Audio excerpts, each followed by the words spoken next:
Welcome to New Eden, traveler.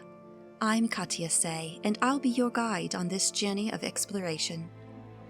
Over the course of my near decade of travel around the cluster, I saw things that I had only dreamed about as a child.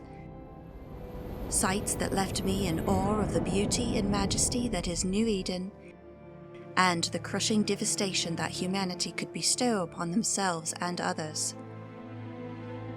There were many who inspired me along my journey, but only one I aspired to be like, Mark 726 of Eve Travel.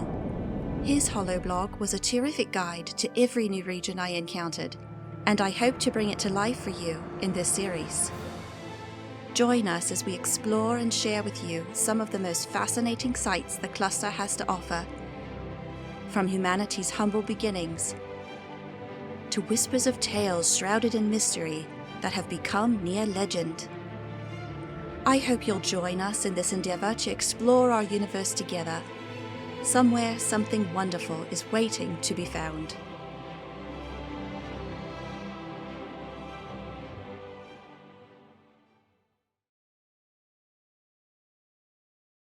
This is Talking in Stations, a show about EVE Online. I'm your host, Artimus Albosa, joined once again by Gergoran Moussou. Good evening. And today's going to be a bit shorter of a show than normal. It's also going to be a little bit more chill, a little bit more high level. Now, currently, it is Tuesday, December 21st, at least here in the US. If you're in the EU or AUTZ, it's probably the next day already. So we are getting very, very close to the holidays.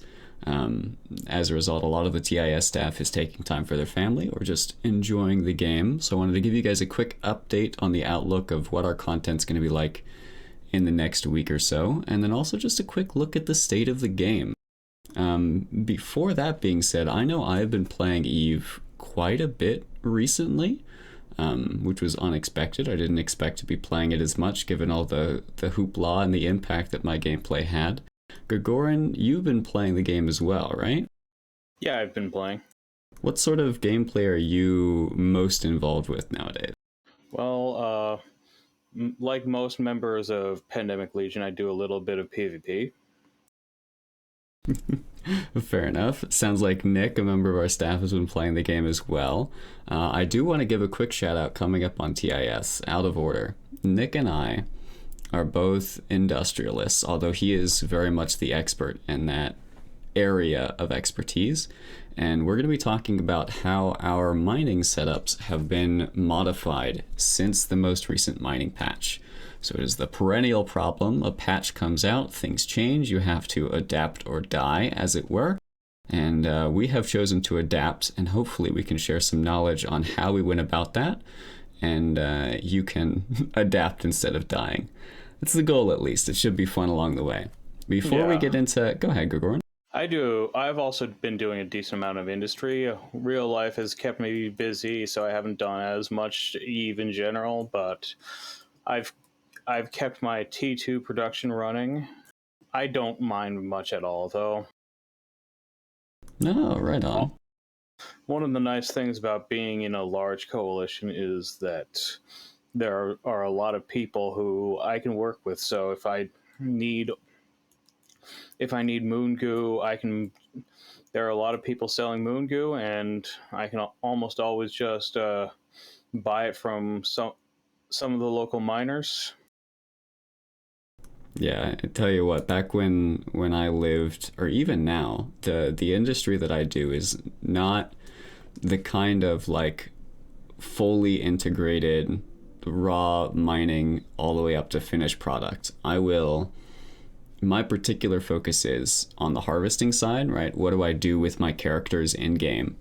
And then maybe I will put a little bit of extra effort into a single step of reaction or a single step of manufacturing to increase the margins on my mining.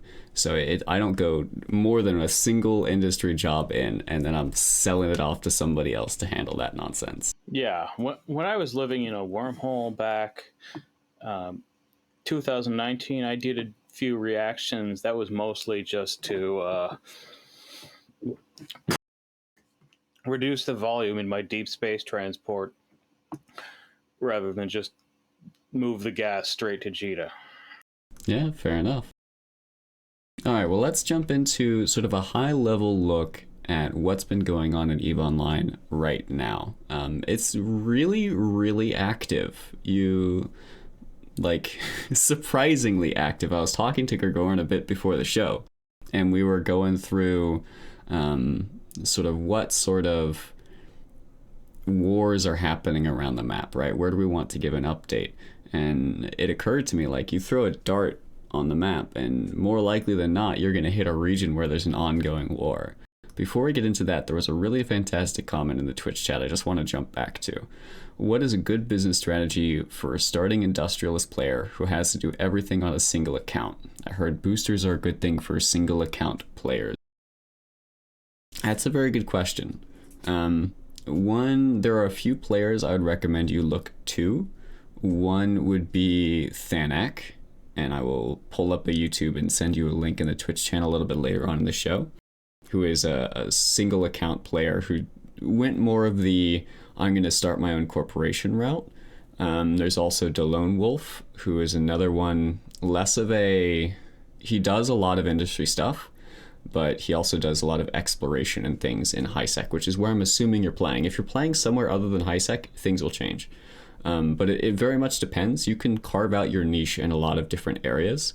What I'd recommend is, especially if you're starting out, just look for what's fun to you. With EVE, there are a lot of entrenched players who have industrial and infrastructure investment on a scale that you just can't match right now. So what you want to do is look at what's fun and where you enjoy spending your time, and invest and invest and invest, and over time profitability will increase. The Womp guy, yeah, Thanak the Womp guy, exactly.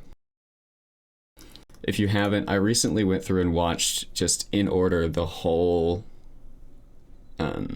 his whole video log of basically he started day one.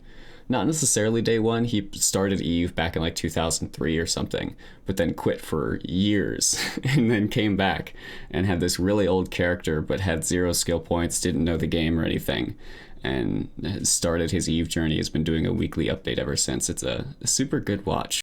An emotional roller coaster, to say the least. Yeah, Thanak's story is pretty interesting. We had him on as a guest once shortly after we first learned about him, and he's actually come even farther since then. Like, his alliance has since that time moved out of Pure Blind, and now they're living in Ketch, allied with Wrecking Crew. Yeah, exactly. And they are like on the front line of the war down there. So if we look over in the universe, his group specifically are living, oh, you know what? Let me make this map bigger for everyone. There we go. Now everyone can see. So if we're looking at Dotland, we're looking at the map. They are in Catch, which is former Legacy space, but Legacy has since moved out, and RC, Wrecking Crew, has moved in.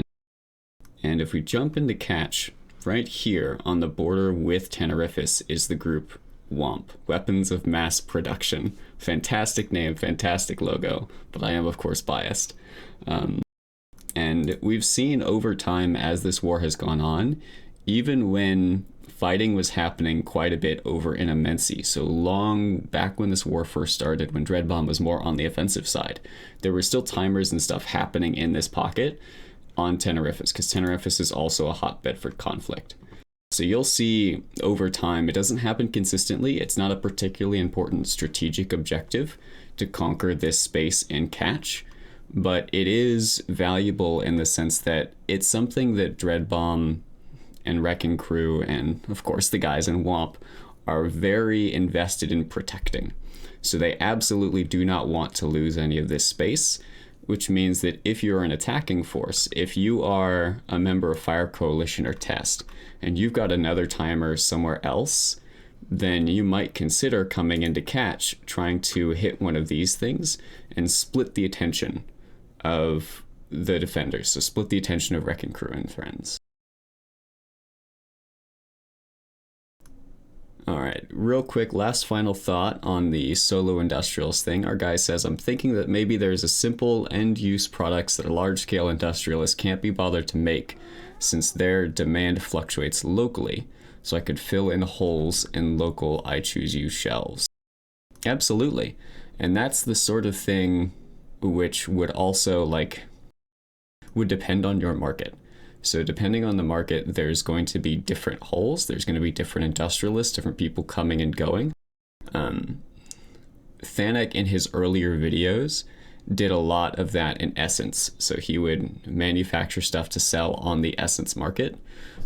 So that could be a good resource for you. It's also going to be the kind of thing that you're going to have to dig in and look at the markets in your area and find that hole, and it will move over time. So one mistake that is common, I wouldn't say common, but happens with industrialists over time, we make fun of it, that people will produce at a loss.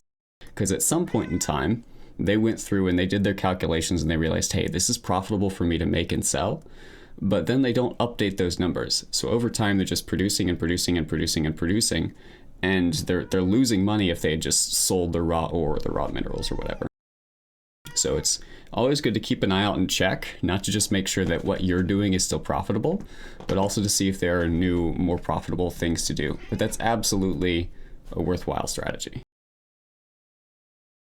Hey, welcome Hateless Gaming Team. Hope you guys had a wonderful stream over there. Were you doing the new Winter Nexus sites?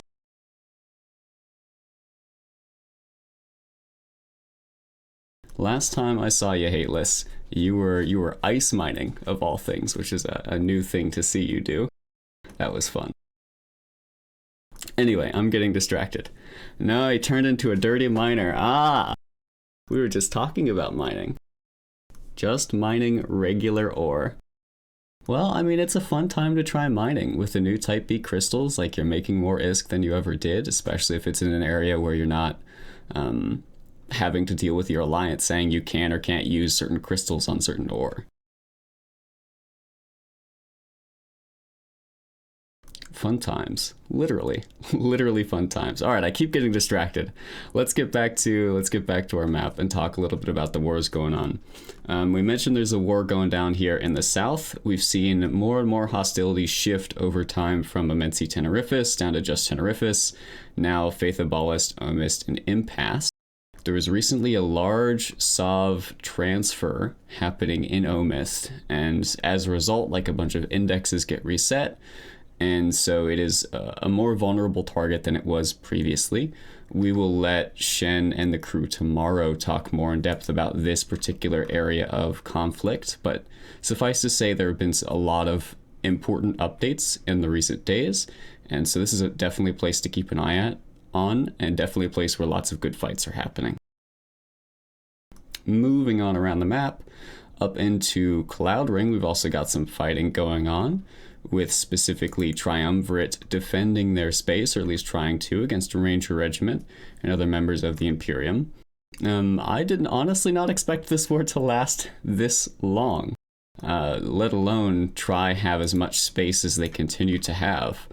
If we look at the map, it's definitely a war-torn region, but not a region where Tri is left with only a few systems remaining that they're just grasping onto. There's definitely a lot more meat left to chew on.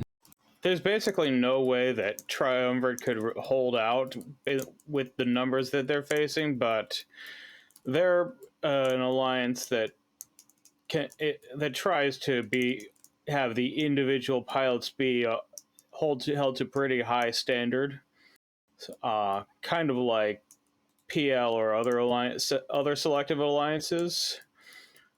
So in person for person, I think they're pretty capable. I would 100% agree. And just so you get a sense of scale, Triumvirate has 452 members, right? And one of the main groups they're fighting against, Ranger Regiment, if I head back to my iHubs, Ranger Regiment has 3,342.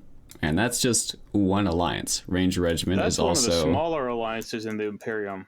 Yeah, it's also affiliated with the Imperium. So if we go back, and I was doing this just to see if there were any major updates, how the conflict has been progressing. We look at citadel losses in the area. Citadels are oftentimes valuable strategic assets, so it's a good way to identify what could be swings or big morale hits, depending on what sort of fight takes place. And you'll notice that when citadels are dying in Cloud Ring, specifically when Triumvirate is losing them, you'll notice that the Initiative and Goonswarm Federation, and it's basically an Imperium stratop. It's not just one alliance or the other. Now, part of that is going to be time zones. Ranger Regiment is Australian time zone. Triumvirate is very much not. They are more of a late EU, early US time zone group, whereas Ranger Regiment are not. So there's going to be a huge element of time zone warfare happening in this theater, which means that if either side wants to make ground, they're going to have to flex outside of their time zone. Part of that is fixed a little bit on the sovereignty side by reducing ADMs. The lower the ADMs get, the wider the vulnerability window gets on any of your Slav timers, so it gets easier for a group outside of the time zone to attack. On the same token, though, when you flip Sov, you're going to have low ADMs. So it's going to be very... on the sovereignty front, it's going to be very easy to flip things back and forth depending on the situation relative to these citadels. And so when we watch or we look at these citadel kill mails, we're specifically looking to see are citadels dying to only Ranger Regiment or to only another group where they might be fighting outside of their time zone. That would be a signal that one side or the other is lost their morale or their intention to fight on particular timers. But we're just not seeing that yet. We are seeing like small-ish groups being able to come in and take off kills. Like the Initiative is coming in on early EU TZ timers and just getting a good amount of kills, at least earlier in December. But that has significantly slowed down. And that could just be there aren't enough structures left. But it also is just an indication of how the time zones and the way that you set your windows are impactful on the progression of this war. Let's look at engineering complexes real quick, just for the sake of completeness. Same thing, not many recent kills, any of the big kills you're seeing, they have the Initiative Goonswarm on them as well. So this is very much a place where the Imperium is having to put a lot of focus. In addition to their war down south. We talked about it briefly. One thing I failed to mention when we talked about this a minute ago is Impasse is home to Red Menace Coalition, and they are historically very closely aligned with the Imperium. And indeed, we've seen as fights involve Red Menace Coalition more and more in this war, the Imperium becomes more and more involved. Could also have to do with TESS deploying down. There are many different reasons for many different things, but that's another thing to keep an eye on is, will the Imperium have to split their focus between trying to take their space in Cloud Ring and defend their allies, or more specifically, punch their former enemies in the throat down in Impasse Tenerifis area? So a thing to keep your eye on. Another place to keep your eye on, very close by, going around the map, is Pure Blind. We recently had a very large Sov transfer, and I'll note Sov transfer as opposed to Sov being conquered. Over here, in this constellation just adjacent to Placid, Brave Collective, who were the most recent additions to this area of space, they conquered this constellation over here, made a deal with toilet paper. Now, the details of that deal aren't public. What is public is that a deal was struck. It was a friendly transfer. They exchanged some standings to make it happen, let toilet paper move their stuff out, Brave move their stuff in. There are still going to be some timers remaining, just so that indexes can get to a level where infrastructure can be placed down and Brave can defend the new space if they need to. But that's a thing, and this is, again, another area of space where time zone taking is a big deal. Yeah, toilet paper is one of the EVE's few mainly French-speaking alliances. Really? I didn't know that about them. That's really cool. I know that I did at one point. They are fun to fight with. If you ever want to get a good fight on an ESS, go to Toilet Paper Space. It's not like Fraternity, who you're guaranteed to get a fight, but it's going to be a blob. It's more of they have the tendency to have a standing ESS defense fleet, at least when I was doing the ESS gameplay, and they would come around and give you good fights, which was cool. But this sort of merger has been happening, so Brave Collective is gaining more space, and it's nice to see them gaining more space. They certainly need it with the size of their alliance. They've got over 10,000 players. What are they at now? 13,000? Let's have a look. 10,991. So I believe they recently did a bit of a purge, yeah. They also lost their one of their largest corporations to the initiative. Which corporation was that? Did I miss it? Industrial Mining and Mayhem. Oh, yeah, I remember that one. Oh, the memes on Reddit were great. I want to say there were some big losses as soon as that move happened. Oh, man, I completely lost my train of thought. I'm sorry. I just remembering those guys. I used to fly with them, at least some of them. Pureblind, yes. Time zone tanking. I'm going to talk about it a bit. And this isn't intentional time zone tanking. This is just different groups in different time zones trying to fight each other. So Brave Collective, they're a very large group. But even with the size of their group, they still have a favored time zone. And that is very much not the Russian time zone of their main opponents in this area, Banderlogs. Banderlogs are Russian time zone to their core. And their area of space is just known to be the target of Brave. That's what they want to try and conquer, to take over, to expand further. But just due to the nature of time zones and windows, when you're a defender and you're like, hey, this is my time zone, this is when I'm going to do my thing, it's hard for Brave to go in and make headway there. Similarly, it's going to be hard for Banderlogs to push back very much. So this area tends to look relatively calm, just by the nature of the difficulty of generating these timers. Let's go ahead and quickly take a look at citadels dying in the area, because citadels are another one where you can set the timers, and they're even harder to get than sovereignty timers. But depending on the circumstances, a few dudes could make a citadel happen if people aren't paying attention. So I'm going to look at that.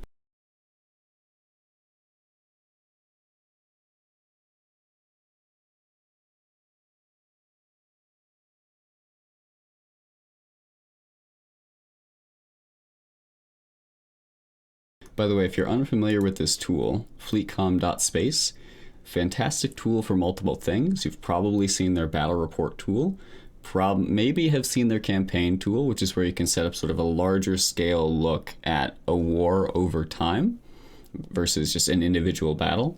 And then Z-Search, which is what I use quite frequently, just a fantastic tool to search categories or a specific group's losses in a specific area, that sort of thing. Yeah, so we haven't seen very many Citadel losses since back in November. In fact, the only one we're seeing is a Fraternity 1 to GTC up there. So it is a slow-moving area, but certainly an area of active conflict and active moves, as we're seeing a deal being made here. They will be able to get jump bridges back and forth, so you may look at this map and think, hang on, Brave has got to move their ships all the way through here to get over. No, they can just use Ansiplex jump gates, so you don't have to worry about the travel there. Brave, a large group, can't take that space. Banderlogs are no joke. Yeah, 100%. Banderlogs are no joke. And we also have to consider that it's not just Banderlogs. I don't have the battle report handy, but if Brave wants to flex their size, they're generally going to do that by upshipping. So bringing out capitals, bringing out battleship fleets, what have you. But this is Caldari space, and it's Caldari space right next to Lone Trek, the home of Snuffed Out. So I recall a recent battle report, or in Test has done it as well too, where Brave sort of has a target on their back. If they undock their capitals, there are a lot of groups just watching and waiting to dunk on them. So it's not as simple as being able to just overwhelm your opponent. And we're seeing that down here too, over in Cloud Ring. Like, we've got the Imperium, we've got Ranger Regiment, other groups trying to take this space from Tri, who are a whole lot smaller than Vanderlogs, and the Imperium as a whole is a whole lot bigger than Brave, and yet they're still having struggles. So I think the importance of when and how you can utilize your capitals, especially in sovereignty warfare, where it's less impactful, and then what groups are willing to invest and when. So here you're less likely to have to worry if you're on the Imperium side about committing caps. But if you're on the Imperium side, your caps might be at home a few regions away. Your caps might be over in the Southern Theater.